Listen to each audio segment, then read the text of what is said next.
Mee gaaffii si gaafadhu. Galgalli yoo dhufu gachiisuu yaaddofta? Abjuu kan qabne xibaartee jaanjofta? Huccuu miicamaatu hooqxoo sitti fidaa? Siree magaarii irratti hirribni si didaa? Dhugdusni dheebottaa nyaattus sitti hadhaa? Waan akka jirmaa wayiitu qolee kee irra taa'a? Dhibee akkasii qabda taanaan gaabulee sitti cima. Furmaata barbaaddaa qorichan siif hima. Dhibee akkasii kanaaf hospitaala deemtee qarshii keen taasisiin aarsaa. Jibbaaf haaloo dhiisi kanuma dawaansaa.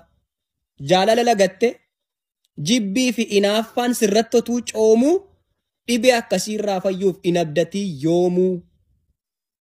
Salaam alaikum warahmatullahi wabarakatuh. Jirra jirtu ijoollee Oromoo kakkaali baga jiraattan jeetin jira. Yaa aqiitaa gantana baara rabsiidhaa uummanni ganta namaa rabsu kun isiniina baara. Taa'i yoo qaceeli yoo kan fagaadhu.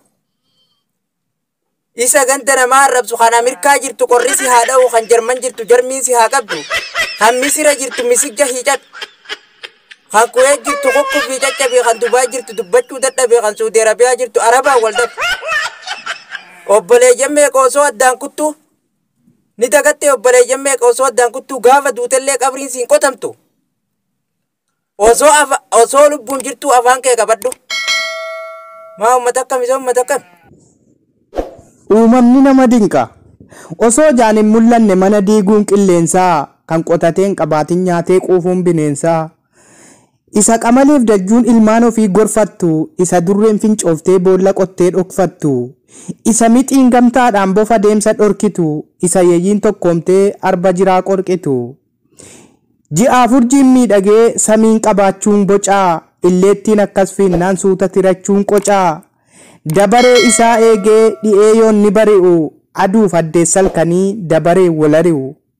Garuu hunduma keessaa filatee dhala namaa akka ol jedhee deemuuf kottee isaa godhe lama. Tola ooleeraaf jedhee kanaanuu ga'an jenne, hundarraa adda baasee sammuu yaadutti kenne. Garuu dhalli namaa immoo wal balleessuuf wal cinqaa, siif safuudha waaqa koo uumamni nama dinqa. Assalamualaikum warahmatullahi wabarakatuh. Ummata tashi, ummata rukutama jirtu sinaafitu. Qabsoo isaan keessaniitu Harargee fi Jimmaanitti bilisoomi. Balaa buusaa jirtu taasisaa muuna kana namatti toltu baay'ee tokko dasseettu itti fufaa akkuma kana hin dhaabinaashii damoonni isin irraanfattamaa inni dhiira fokkaadhaa yeroo tokko tokko dhalaa qofa hin ta'inaa yaani dubartii qofatu arraba dheerata arraban dheeratina dhiira fokkaadhaa wanti misaal waan dandee yaa'u jagnaa hunu walii maal gochuu qabdu walii beellamtanii walii qaxartanii dhayxanii ittuma wal waraantanii wal ajjeeftanii jettu.